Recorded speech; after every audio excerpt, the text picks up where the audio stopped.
Hi guys, mag-aampak tayo ng regalo. Ito yun siya. Ito yun. Ang aking palalab. Tinanong niya kung sa pulan daw sa trabaho. Sabi ko, kung doon niya padala, mag-change sa address pa siya. Sabi ko, dito na lang. Pag doon, sige, gawin ko daw. Sabi ko, sige, pag doon sa pulan, gawin kong negosyo. Pag may magpamassage, 10 zloty. Sabi niya, sige, dito na lang, 10 zloty. Bayad ako sa kanya, 10 zloty. Ito yan, guys. Yan. Ito yun. Ito yun, guys. Pwedeng pa ganyan. Pwedeng pa ganyan. O, diba? Yan. Ganda. Massage. Electric massage.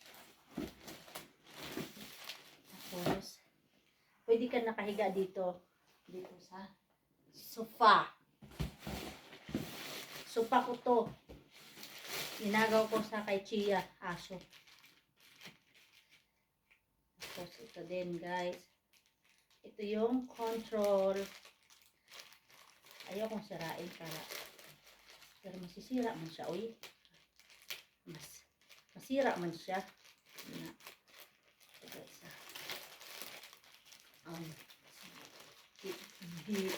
Pinunit ko na lang. Hindi man siya ma-open.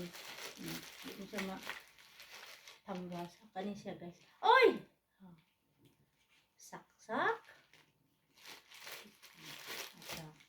Ayan, guys. May vibrator pa. Charot. Vibrator. Ito, saksak sa ilong. Ito yun. Tapos may controller. Ayan, control niya, guys. Control. Ito.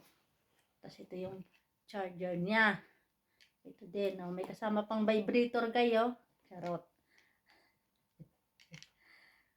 Umpisahan natin, guys. I-try natin kung apekto ba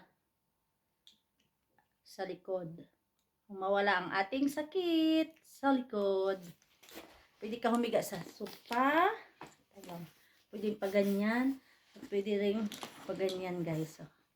Para yung likod nyo flat, diba? Si Timo, guys. Bye, guys.